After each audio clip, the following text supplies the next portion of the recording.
Inilunsad ng Department of Labor and Employment o DOLE ang isang job fair para sa mga Pinoy na nawalan ng trabaho dahil sa POGO ban. Kaugnay po niyan, makakausap natin si Bureau of Local Employment Head, Director Patrick Patribuirawan. Did I say that correctly? Magandang umaga po sa inyo, Sir Patrick. Magandang umaga po, Ma'am Angela, Ma'am Dimples, and Sir Andre. Opo, at sa inyong mga taga-subaybay. Maraming salamat po sa pagsama sa amin ngayong umaga. Kumusta po ang inilunsad po ninyong job fair at saan po ba ito isinagawa? Maraming salamat po, Ma'am Angela. Kahapon po nagsimula na po tayo ng ating special job fair para po sa ating mga affected IGL and POGO workers.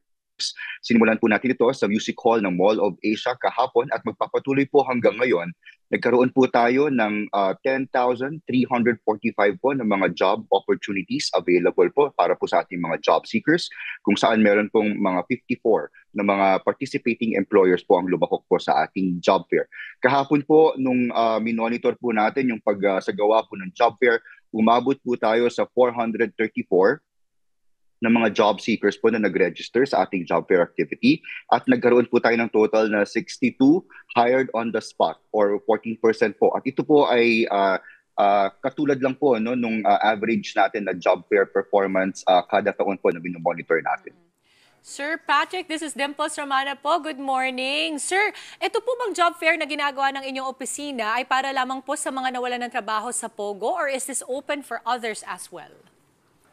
Of course, ang priority po natin ay bilang direktiba po ng Pangulo po ay tutukan po ang ating mga affected na mga POGO or IGL workers. So para po sa kanila itong mga isinasagawa nating job fair activities.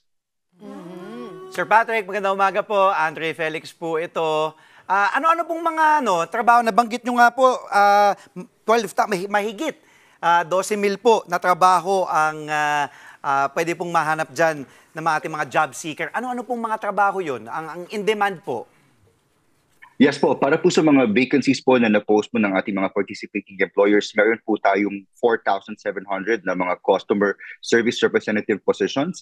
Meron pong 1,700 na cashier or sales clerk positions. Meron pong 970 na mga dining staff or dealers. Meron pong 728 positions for project helpers or electricians at 600 po na rider positions. Lahat pong ito ay mga local opportunities po. Galing. Sir Patrick, maisingit ko lang po taking this opportunity para po maitanong po sa inyo kasi tulad po na nabanggit nyo kanina, meron po tayong 62 na on the spot na hire. Pero I was wondering po, ano po ba yung pinaka-guidelines natin pagdating po sa skills matching? Kasi ang nangyayari po kasi napakarami po talagang trabaho. Ang nangyayari naman, hindi po nagmamatch yung skills ng mga nag-a-apply dun sa trabaho na ibibigay po sa kanila.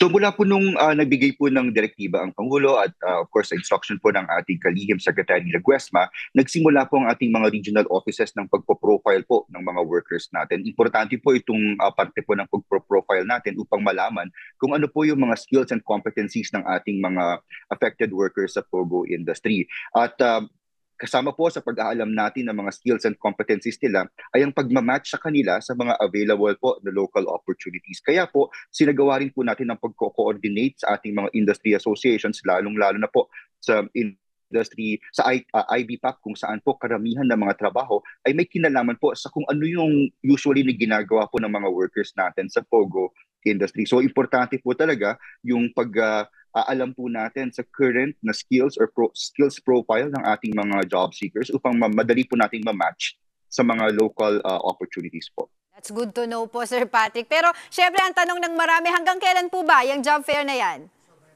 Yes, Ma'am Angela, hanggang ngayon po ang ating job fair, special job fair para po sa ating mga affected POGO workers. Inaanyayahan po natin ang mga kababayan natin na bisitahin po ang job fair site po natin sa POA.